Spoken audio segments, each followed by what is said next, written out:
Mr. Speaker. In debate, the honourable member for Humber River, Black Creek. I'm able to join the discussion today.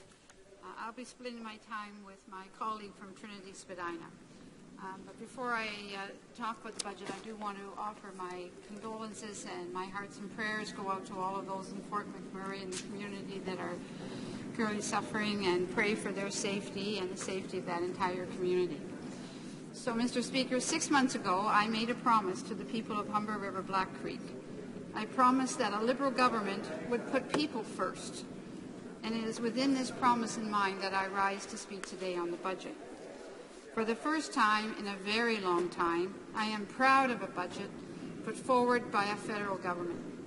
I say this because in contrast to budgets put forward by previous governments, Budget 2016 is both fiscally prudent and socially responsible. It acknowledges that Canada cannot be strong if our families and our households that form our core are not strong. In fact, Budget 2016 is an innovative long-term plan that is specifically focused on strengthening the fiscal security and stability of our families living in places like 10 San Romano Way, 7 and 11 Arletta, and in similar working-class homes throughout Canada. This budget contains a range of measures that are intended to grow the economy while helping low-income families, supporting seniors, and expanding affordable housing for those who need it.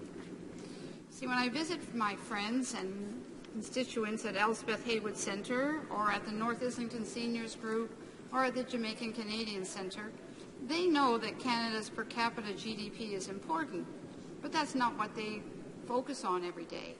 They struggle to focus on that kind of national number because they're too busy worrying about their next trip to the grocery store or their next rent payment. When I spoke to previous budget over the years, I've stressed that national economic prosperity must be felt at the kitchen table, not just the boardroom table. Conservatives would laugh, but the residents along the Jane Finch corridor in my riding didn't laugh. They understood it exactly. For too long, seniors, students, young families, those looking for work, felt abandoned by their government.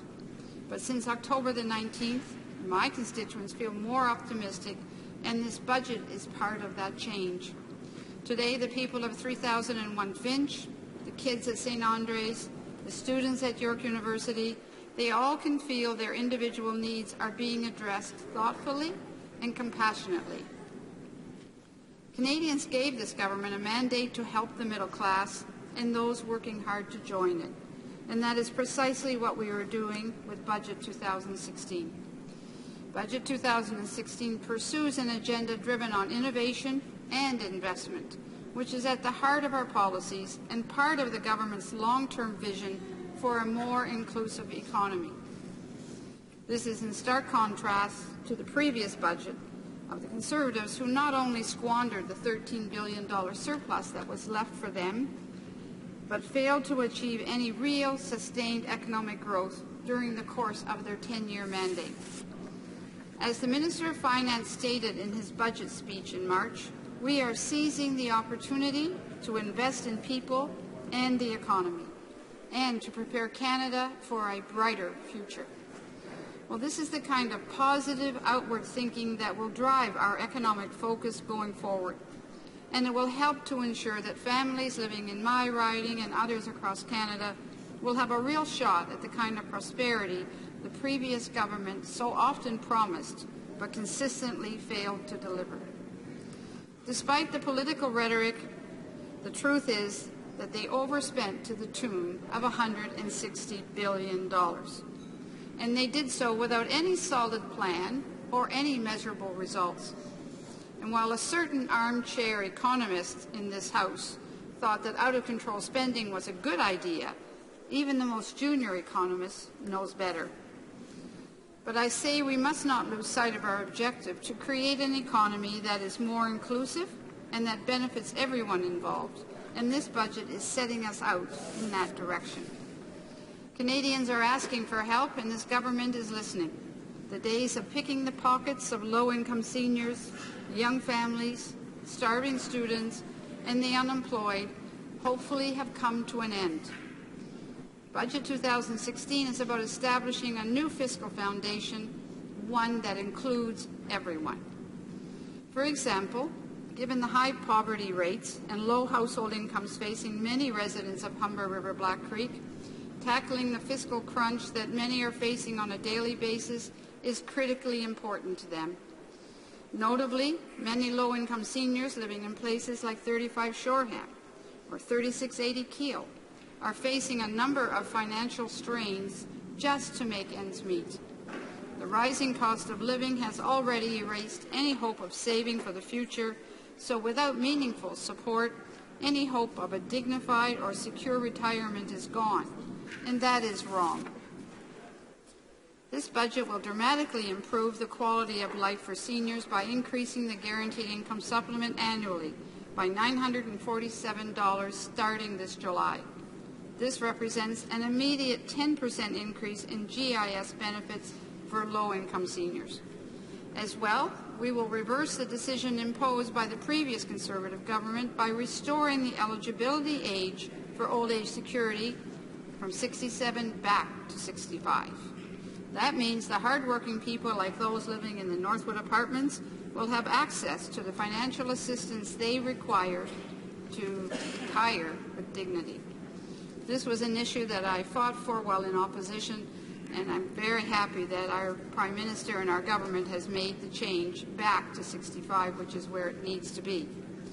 In addition, the Government of Canada intends on working with its provincial and territorial partners in order to enhance the Canada Pension Plan with the objective of improving retirement income security for all Canadians.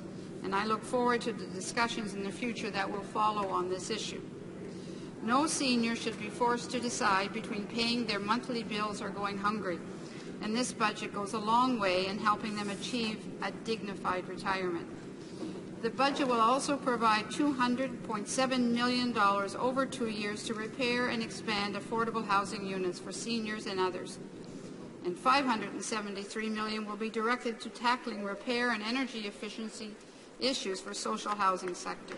Many of the addresses and units that I referred to earlier are struggling tremendously to cope with the cold that's coming through, the lack of repairs that are being done in many of our Toronto community housing buildings, as they are in many parts of Canada.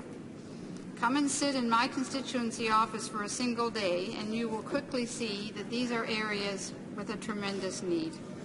But I'm pleased to say that the affordable housing is a priority under the $2.4 billion allotted for social infrastructure spending, and will have a positive impact on seniors and others who need an affordable, safe, and respectable place to live.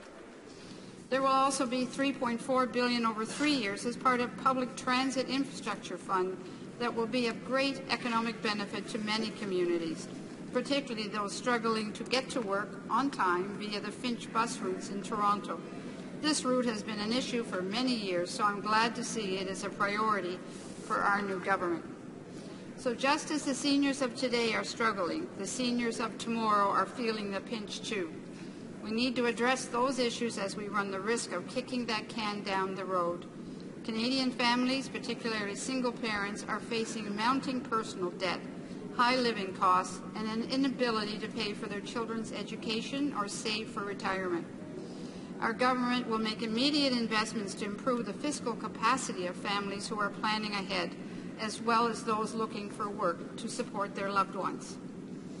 A key feature of Budget 2016 is the launch of the new Canada Child Benefit, a more simplified program in which families will receive a monthly tax-free payment targeted for low and middle income earners, while those benefits seeing an average increase of almost $2,300. That means 9 out of 10 families throughout Canada, and especially in ridings like mine, are going to see the benefits of being able to better support their families and their loved ones. Thank you very much, Mr. Speaker. Bravo.